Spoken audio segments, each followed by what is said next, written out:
বাসার সবাই বলছিল প্রতিদিন একঘেয়েমি ইফতার কারোর ভালো লাগছে না, তাই আজকে ঘরে থাকা উপকরণ দিয়ে একটু বিরিয়ানি রান্না করে নিলাম, যেটা খেতে আলহামদুলিল্লাহ খুবই ভালো হয়েছিল। তো হ্যালো এভরিওয়ান, আসসালামু আলাইকুম। কেমন আছেন সবাই? রোজি ফ্যামিলি ব্লগ থেকে নতুন আরেকটি ভিডিও নিয়ে চলে এলাম। ভিডিওটি শেষ পর্যন্ত দেখার অনুরোধ রইল। ভিডিওটি দেখার আগে অবশ্যই একটি লাইক দিয়ে ভিডিওটি দেখা শুরু করবেন। আপনাদের একটি লাইক আমার আসলে আরেকটা ভিডিও করার উৎসাহ জাগায় আর কি। তো দয়া করে আমার ভিডিওটি যদি কোথাও ভালো লেগে থাকে তো আমার চ্যানেলের পাশে থাকবেন। সকাল থেকে মোটামুটি সকল কাজ কমপ্লিট করে মাংসগুলো কেটে কুটে নিয়ে রান্না করতে চলে আসলাম আর কি। আজকে বিরিয়ানি রান্না করব, যেটা রান্না করার জন্য আমি বড় ফার্মের মুরগি একটা কেটে নিয়েছি। তো সেটাকে ভালো করে একটু ভেজে নিচ্ছি। একেবারে মাংস ছোটও করিনি, একেবারে বড়ও করিনি। তো ফ্রাই প্যানে তেল দিয়ে নিলাম, মাংসটা ওদিকে একটু লবণ হলুদ দিয়ে ভেজে নিচ্ছি, যাতে মাংসটা একটু শক্ত শক্ত মতো হয়, ভেঙে না যায়। বিরিয়ানি আসলে আমার বাসায় তেমন কেউ খেতে চায় না, আর রান্না করলে খুব সাধারণভাবে রান্না করলে তারপরে খায়। আর ইফতারের আগে আসলে মনে হয় অনেক কিছুই খাবে। বাসার সবাই বলছে রান্না বান্নাগুলো একঘেয়েমি হয়ে যাচ্ছে, মানে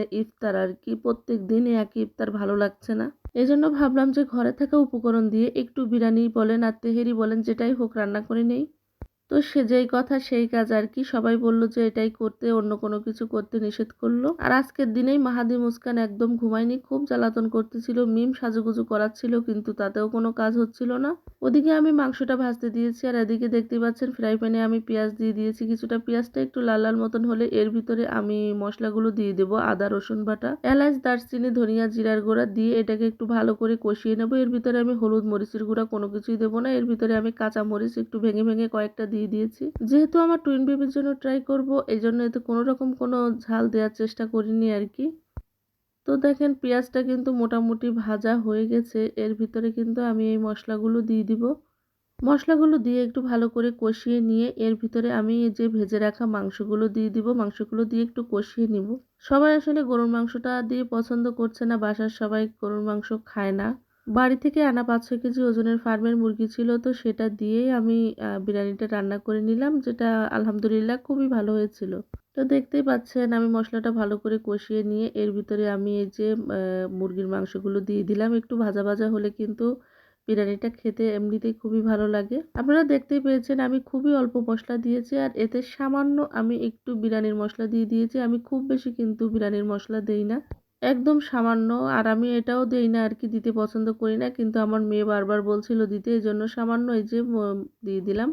তো এটা ভালো করে কষাই নিয়ে এর ভিতরে কিন্তু আমি ভিজিয়ে রেখেছিলাম চাল, সেটা ভালো করে ধুয়ে উঠিয়ে রেখেছি, সেইটাই দিয়ে দেবো। আর এতে দেখছেন যে কাঁচামরিচ আমি ভেঙে ভেঙে দিয়েছি কয়েকটা, তো এই কাঁচামরিচ এতেই হয়ে যাবে আর কি। আগেই বলেছি আমার টুইন বেবিদের জন্য ওদের একটু খাওয়ানোর জন্য ট্রাই করব, এই জন্য খুব বেশি। আর এমনিতেই তো বিরিয়ানিতে শুকনা মরিচের গুঁড়া টুড়া এইসবগুলো দেয় না। আমি আসলে এইভাবে রান্না করার চেষ্টা করি, যখনই রান্না করি গরুর মাংস দিয়ে হোক, মুরগির মাংস হোক, দেশি হোক, ফার্মের হোক, যেমনই রান্না করি না কেন খাসি দিয়ে আমি এইভাবেই রান্না করি, যেটা আমার বাসার সবাই আলহামদুলিল্লাহ পছন্দ করে।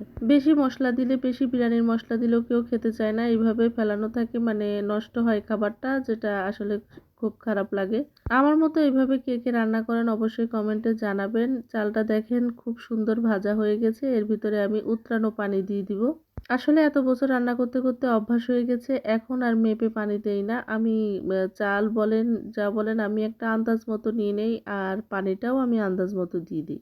আর মাশাল্লাহ খুব সুন্দরভাবে সেটাও হয়ে যায়, একদমই কোনো রকম মানে বিরিয়ানির কোনো রকম কোনো শক্ত থাকে না, নরমও হয়ে যায় না। অবশ্যই উতরানো পানি দিতে হবে, তাহলেই কিন্তু খুব ভালো হবে। তো আমি এটা নেড়ে নিচ্ছিলাম কেমন হয়েছে, আর একটু পানি দিয়ে দিব।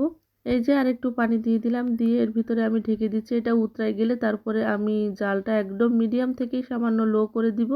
চালের উপরে নির্ভর করে আসলে আপনি কতটা পানি দিবেন আর কতটা দিবেন না। তো চাল যদি একটু বয়স হয় চালের, তাহলে একটু পানি বেশি লাগবে। আগে যখন আসলে রান্না করতাম তখন মানে এক কোটা চালে 2 কোটা পানি দিতাম, এইভাবে করতাম, কিন্তু কোনো সময় ভালো হতো, কোনো সময় ভালো হতো না। এখন আমি আমার আন্দাজ মতো চাল হিসাব করে পানি দেই। চাল যেটা যেমন বয়স তেমন দেখে তারপরে আমি পানি দিই, যেটা চাল দেখলেই বোঝা যায়। চুলার আঁচটা মিডিয়াম থেকে লো করে দিয়ে রান্না করলে কিন্তু আস্তে আস্তে এটা হয়ে যাবে, একদম চালের ভিতরে কোনো ইয়ে থাকবে না আর কি, চাল চাল থাকবে না, একদম খুব সুন্দরভাবে পারফেক্টলি একদম সফট হয়ে যাবে।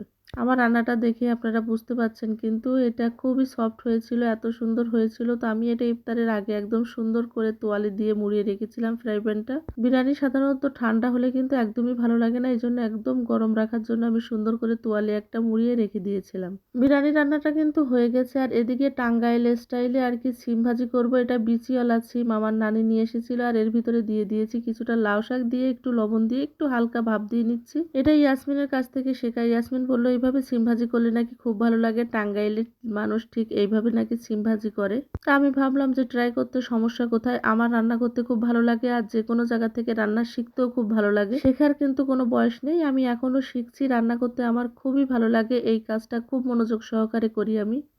তো আমি এটা ভাপ দিয়ে ঢেলে নিয়েছি, আর এর ভিতরে তেলের ভিতরে দিয়ে দিয়েছি শুকনা মরিচ। শুকনা মরিচগুলো কিন্তু একটু ভাজা ভাজা হয়ে গেলে তারপরে আমি এর ভিতরে পেঁয়াজ রসুন দিয়ে দিব। চাইলে কিন্তু কাঁচা মরিচটাও ব্যবহার করতে পারেন, অনেকেই কিন্তু এর ভিতরে চিংড়ি মাছ দেয় না, তো আমি একটু চিংড়ি মাছটা দিলাম। আমার কাছে চিংড়ি মাছ না দিলে এতটা ভালো লাগে না যে কোনো মানে ভাজি আর কি। পেঁয়াজটা একটু ভালো করে ভাজা হয়ে গেলে এর ভিতরে আমি রসুন থেতো করে দিয়ে দিব। রসুনটা ভালো করে এর সাথে ভালো করে একটু লাল লাল করে ভাজা হয়ে গেলে তারপরে আমি চিংড়ি মাছটা দিয়ে দিব।